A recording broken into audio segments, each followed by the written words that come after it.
Imagine a state where mutton is offered to goddess Kali, fish is an inseparable part of Durga Puja traditions, and non-vegetarian food is deeply woven in its culture.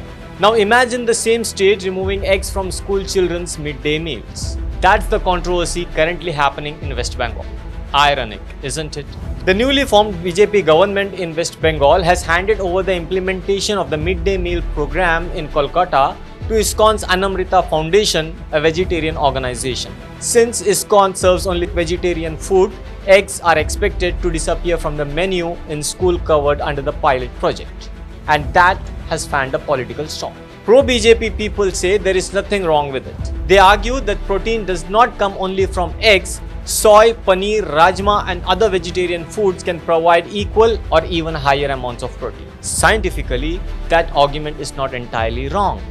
But perhaps this debate was never about the protein. It's about consistency. If Bengal's culture proudly celebrates fish during Durga Puja and mutton during Kali Puja, why does the humble egg suddenly become unacceptable when it reaches the plate of government school kids? And here's another question. If a government program is funded by taxpayers of every religion, every caste and every community, should the dietary belief of the organization implementing that program determine what millions of children eat? This isn't merely a debate over vegetarian versus non-vegetarian food. It's about whether public policy should be shaped by nutritional needs or religious philosophy. Supporters of the move say values matter. Critics say nutrition matters more. But there's another angle that deserves attention. For millions of poor children, the midday meal is often the most nutritious meal they receive in an entire day. An egg is affordable, easy to cook, easy to distribute, and one of the most complete source of protein available. Replacing it with other foods may be nutritionally possible, but it also raises practical questions about cost, consistency, and implementation.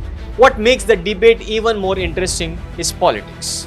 It is ironic that before elections, BJP leader publicly ate fish to assure Bengalis that their food culture would not be touched. And after the elections, the conversation shifts to what children should and should not eat.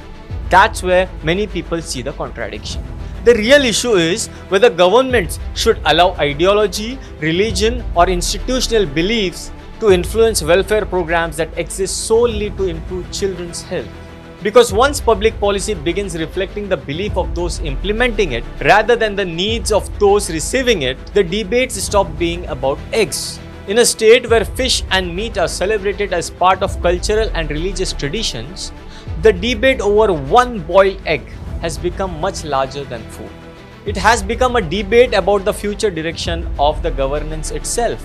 So here's the question. Is this a genuine nutritional reform or is it the beginning of a larger cultural and political shift?